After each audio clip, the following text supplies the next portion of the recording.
On the evening of February 23rd, 2019, a young woman named Jassy Correia left a party with her friends. As usual, they had a good time and left in a car, but Jassy stayed behind to catch a ride home. However, it seems she mistakenly got into the wrong car and a dispute erupted with the driver. This argument caught the attention of a man nearby. Shortly after, Jassy left with this man, and that was the last time she was seen alive. 5 days later, police intercepted a car with suspicious signs. What they discovered inside would haunt them for the rest of their lives.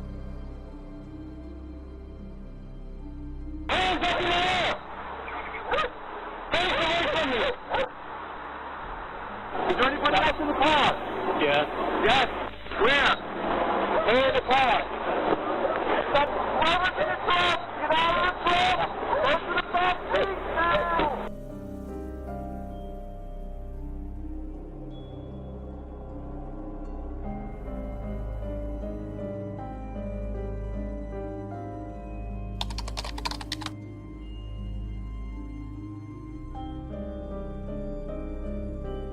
Jassy Correia had been eagerly anticipating the celebration of her 23rd birthday at a popular entertainment venue in Boston. The night, meant to be filled with joy and laughter with her friends, took an unexpected turn as Jassy never made it back home. This alarming disappearance soon became a major news story, extensively covered by numerous American TV channels. Raised in Jassy Gels, Jassy Correia had a life story that was far from a fairy tale. A year prior to the events we're delving into, she had suffered a violent attack from the father of her daughter, Gabriela, named Miguel Castro. Despite her efforts to leave him, Castro's aggression escalated, resulting in a severe beating. This incident led Jassy to seek police intervention, culminating in Castro's conviction and a 4-year prison sentence. Professionally, Jassy was a dedicated waitress at Del Frisco, a renowned restaurant in Boston. Her passions included dancing and photography, and she cherished every moment spent with her family, friends, and especially her daughter. She relished outings to the park with Gabriela, creating memories that were now tinged with poignancy. On the evening of February 23rd, 2019, Jassy, clad in a new orange jumpsuit, left her 2-year-old daughter with family to celebrate her birthday. The venue of choice was Venue, a vibrant nightclub in Boston's theater district on Warrenton Street. According to a friend, the night was spent joyfully, dancing and enjoying champagne. After the club closed, Jassy and 2 friends emerged into the night. But as is often the case in such situations, the friends parted ways, leaving Jassy alone.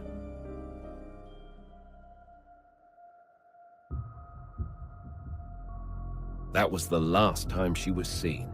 Attempts to contact her were futile. Her phone went straight to voicemail. For 2 agonizing days, there was no news of Jassy. Her family, fraught with worry, had no idea of her whereabouts since that fateful Sunday morning. On February 26th, her father, Joaquin Correia, along with a friend, approached the police to report Jassy's mysterious disappearance. The police launched a full-scale investigation, beginning with tracing her steps post-nightclub. Flyers were distributed across the city, imploring the public for any information. Despite interviewing her friends who were with her that night, the investigation hit a roadblock. None knew where she had gone after leaving the venue. Their farewell that night was the last interaction they had with Jassy.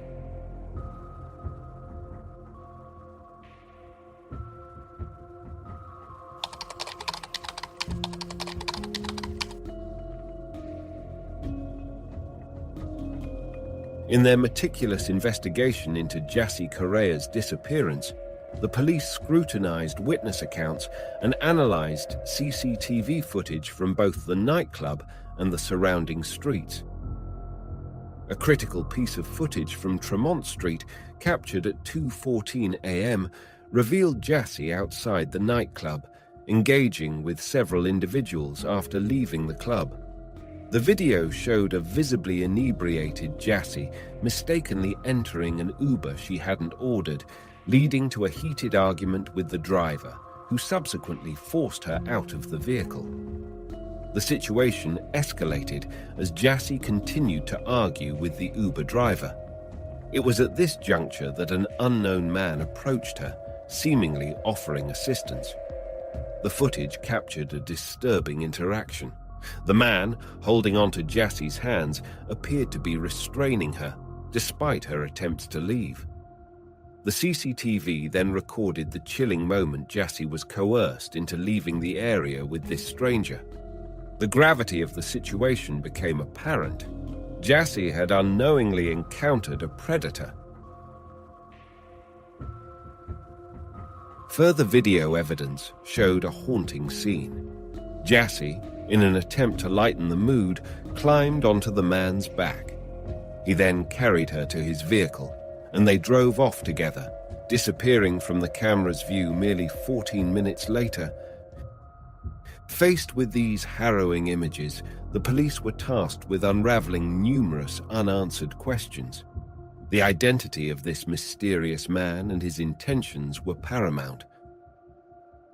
The pressing question remained: where had he taken Jassy?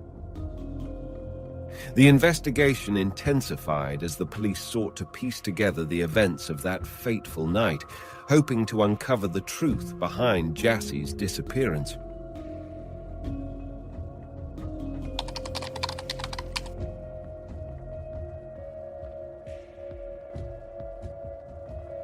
The breakthrough in Jassy Correia's case came swiftly as the police identified the man seen with her as 32-year-old Louis Coleman. Coming from a well-regarded family and reportedly holding a master's degree in physics, Coleman had no prior run-ins with the law. Interestingly, police records showed no vehicle registered to Coleman. However, it was discovered that his mother, a resident of California, owned a red 2016 Buick, the same type of car seen in the CCTV footage. Coleman's residence was located in Providence, Rhode Island, approximately 50 miles from the Venue nightclub in Boston. When the police arrived at his home in Providence, they found it empty. The surveillance cameras in and around his apartment complex provided a grim confirmation of the investigators' and Jassy's family's worst fears. The journey from the nightclub to Coleman's apartment typically took an hour. However, the timeline of events indicated that Coleman must have made a stop along the way. He only reached his apartment around 4:15 a.m. on Sunday, roughly 2 hours after he was seen leaving with Jassy. Intriguingly, the following day, Coleman sent an email to his colleagues, citing illness as the reason for his absence and stating his intention to return in a few days. "Hi all, just giving everyone a heads up that I'm still out sick. I'll be back in a few days," he wrote. This communication raised suspicions that Coleman was buying time to conceal evidence of the crime, a theory that gained traction as investigators pieced together his actions over the subsequent 2 days.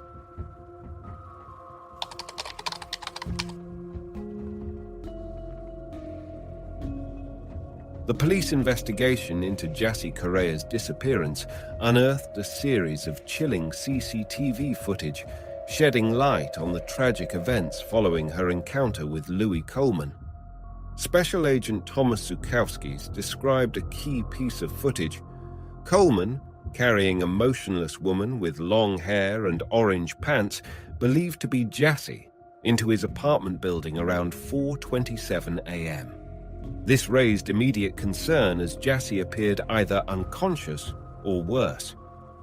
On February 26th, the day Jassy's father reported her missing, Coleman was spotted at a Walmart, purchasing items that later seemed incriminating: Tyvek suits, duct tape, candles, electrical tape, a mask, surgical gloves, safety goggles, a respirator, bleach, and more. His actions suggested a desperate attempt to cover up a heinous act. The next day, while Jassy's loved ones distributed missing person flyers, Coleman returned to Walmart, this time buying a large suitcase and a canister. Later that evening, CCTV footage captured him entering his apartment with the new suitcase, and then, in the early hours of February 28th, wheeling it out to his car. The footage was harrowing, showing Coleman struggling to load the heavy suitcase into the trunk.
U.S. Attorney for Massachusetts Andrew Lelling later confirmed that since the morning of February 24th, Jassy Correia had not left Coleman's apartment.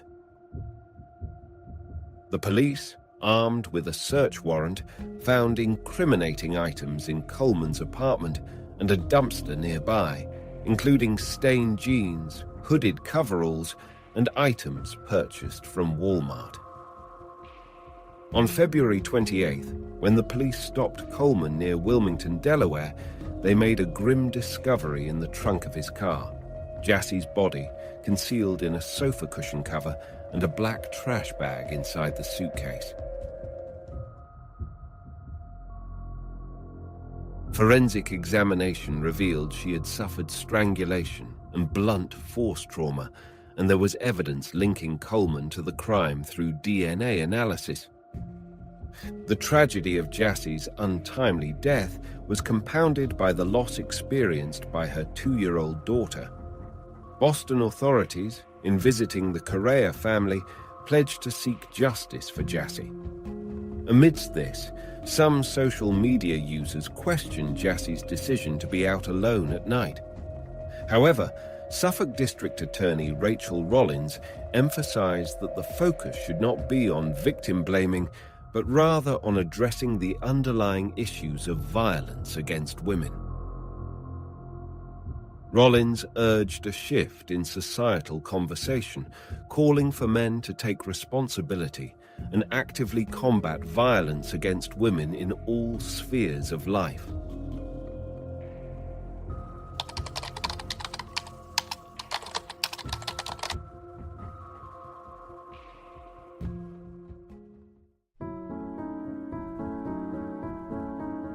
Louis Coleman faced grave charges of kidnapping resulting in death, a crime carrying the potential for either the death penalty or life imprisonment.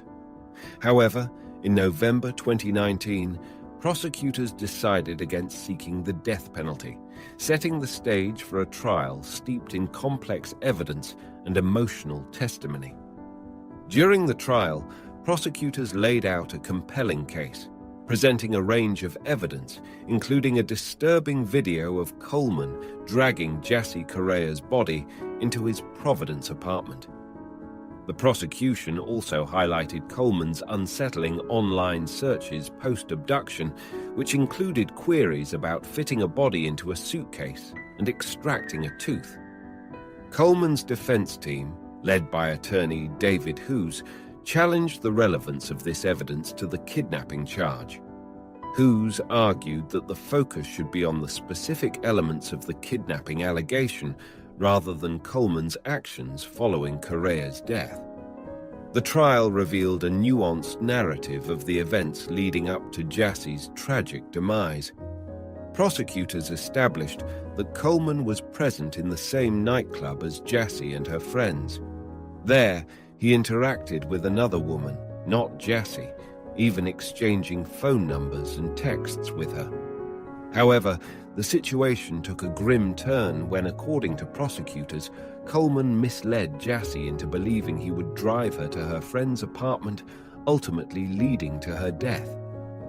In stark contrast, the defense portrayed Jassy as the aggressor, suggesting that an impromptu fight between her and Coleman led to the fatal altercation. They argued that this was not a premeditated crime, despite the prosecution's assertion that Coleman, significantly larger than Jassy, was unlikely to be overpowered by her. Adding complexity to the defense's narrative were toxicology reports showing the presence of alcohol and prohibited substances in Jassy's system. Despite these claims, the jury found Coleman guilty of kidnapping resulting in death in June 2022. In October 2022, the court sentenced 36-year-old Louis Coleman to life imprisonment without parole, additionally ordering him to pay around $60,000 in compensation to Jassy's family. First Assistant United States Attorney Joshua Levy, in a poignant statement, underscored the irreversible harm and suffering inflicted by Coleman on Jassy and her family. Levy emphasized Coleman's lack of remorse and his elaborate efforts to conceal his heinous crime. The sentence, while unable to alleviate the enduring pain of Jassy's family, marked a conclusion to a case that had deeply impacted the community. The unanswered question of Coleman's intentions with Jassy's body lingered, a haunting reminder of the tragedy that befell a young mother and the shadow it cast on those she left behind.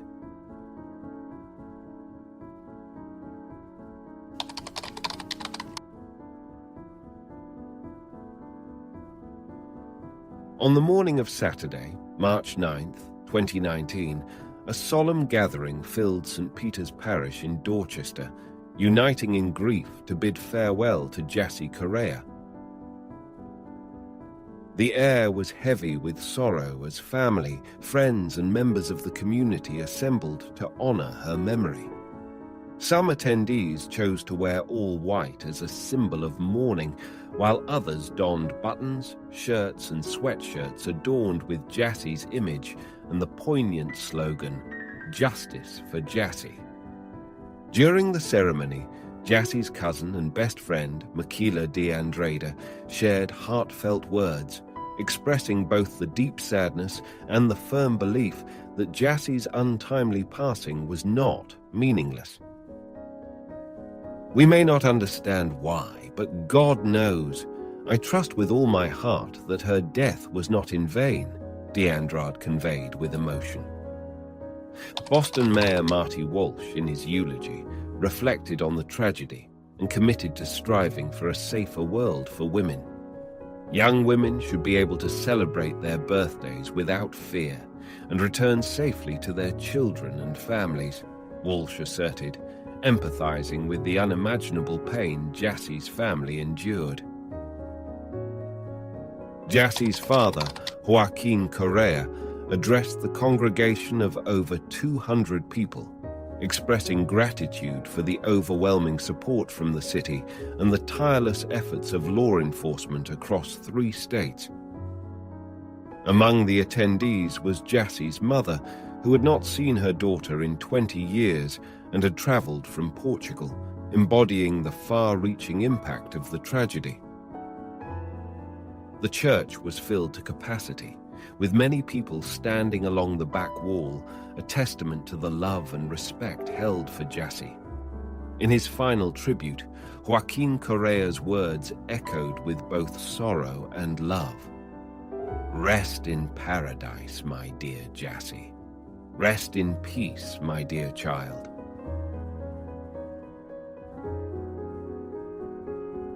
The community's presence and solidarity served as a powerful reminder of Jassy's life and the collective mourning of a life taken too soon.